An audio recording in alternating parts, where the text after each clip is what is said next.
Hey everybody, welcome to Truck Country Technical Institute. I am Ray Clark here with our office administration and training coordinator, Jolene.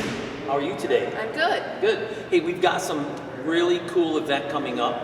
And Joe, why don't you give them a kind of time and date? When does that happen? So this Thursday, November 17th, from 3:30 in the afternoon to 6 p.m., we're hosting an open house. And we're located at the Truck Country Technical Institute. And the address is 10819 Woodgate Drive in Dubuque. It's kind of near the highways 151, 61 interchange. So stop out and see us Thursday in our open house, and this is for all ages. So if you are out of school, if you are out of a tech school, if you're looking to change a career path and you want to learn the diesel technology field and have some training, come on out to see us. And Thursday again, right? Yep, that's correct, from 3:30 to 6 p.m. So come on out and say hello to everybody, and we'll show you what it's like to become a diesel technician.